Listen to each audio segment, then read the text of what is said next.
The Inflation Reduction Act is going to end up costing about $1.2 trillion. Presumably, there are estimates about how much carbon it will reduce by 2030. American people are going to spend a lot of money, $1.2 trillion. For what? The carbon released by naturally occurring boreal forest fires in 2001 is 3 times the amount we'll save by asking the American people to spend $1.2 trillion of their money on the Inflation Reduction Act. Now, you know, unless you're the reason that your parents drank, that doesn't make sense, does it? Hey everyone, welcome back to the channel. Today, we're diving into a fiery exchange between Senator John Kennedy and Representative Jamie Raskin on climate change. This debate is packed with controversial points that you absolutely need to hear. Let's break it down. First off, we see a surprisingly personal moment. Senator Kennedy congratulates Representative Raskin on beating cancer. It's a reminder that even in heated political debates, there's still room for humanity. But then, we quickly dive into the deep end. Raskin confirms his support for making the world carbon neutral by 2050. A lofty goal, right? But Kennedy's not letting him off easy. He grills Raskin on just how much fossil fuel use needs to be cut to reach this target. Spoiler alert, Raskin doesn't have a clear answer. Now, here's where it gets really interesting. Kennedy drops a bombshell: 4 billion people depend on natural gas-based fertilizer to eat. That's half the world's population. It begs the question, how do we balance environmental goals with feeding the planet? But Kennedy's not done. He brings up boreal forest fires, arguing that these natural phenomena release more carbon than human activities. It's a curveball that Raskin struggles to hit.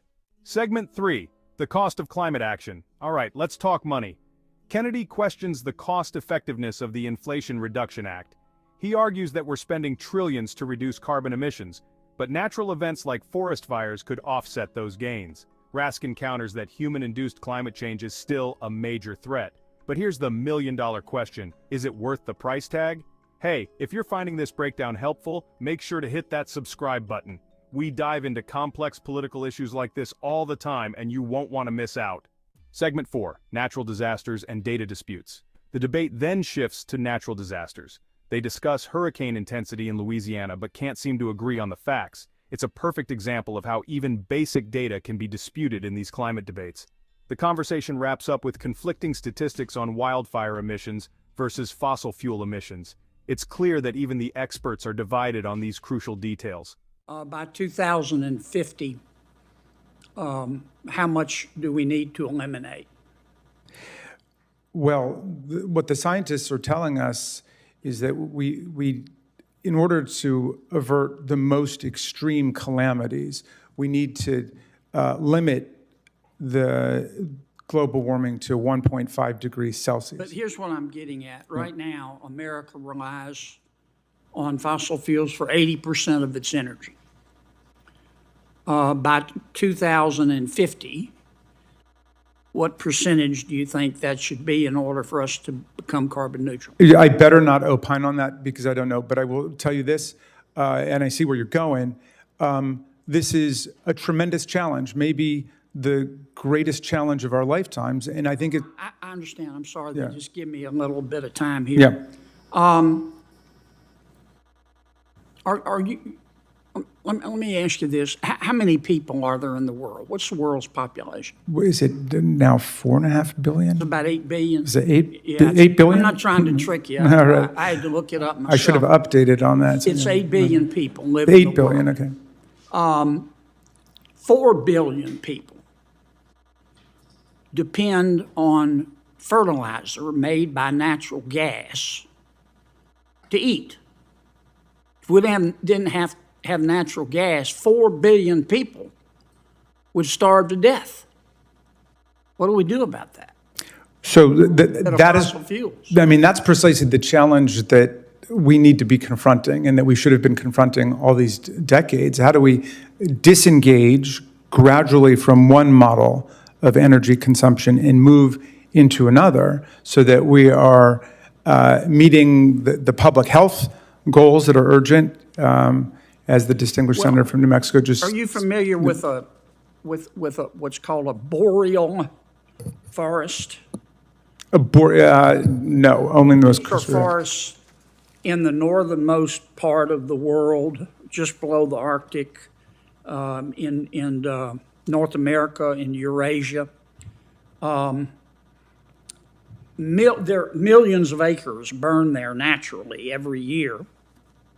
The fires are less today than they were 150 years ago, but obviously forest fires produce carbon. And I was reading a study this weekend. I want to get my facts straight here. They said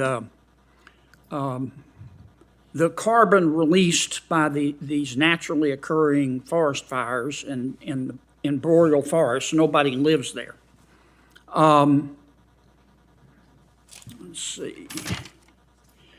Wildfires in the boreal forests in North America and Eurasia in 1 year, 2021, released double the amount of all global CO2 produced in 2001.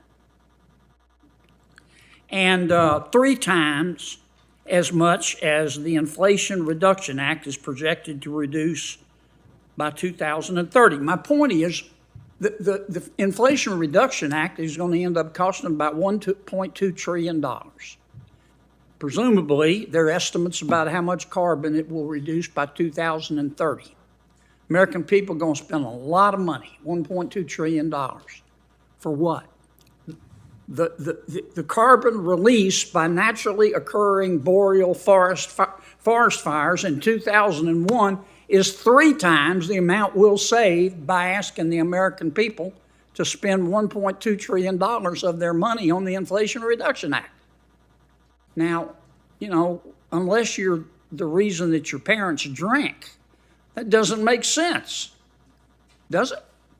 So, thank you. I mean, that's a trenchant question, Senator. I've heard these comparisons before between natural greenhouse gas emissions, which are obviously a product of forestry and agriculture and the agricultural revolution, and what we contribute through industrial greenhouse gas emissions. But I think it's a bit of a distraction from the real issue because we take for granted. These are peer-reviewed studies, Congressman. Oh, no, but, the peer-reviewed studies show. Fires exist, I promise you. Oh, no, but I would love to. So there you have it, folks. 10 key points from an intense debate that showcases just how complex the climate change issue really is. From personal moments to global implications, this exchange between Kennedy and Raskin highlights the challenges we face in addressing climate change. Whether you're Team Kennedy or Team Raskin, one thing's for sure, this debate is far from over. Remember to like, comment, and subscribe for more breakdowns of the hottest political debates. Until next time, stay informed and keep questioning.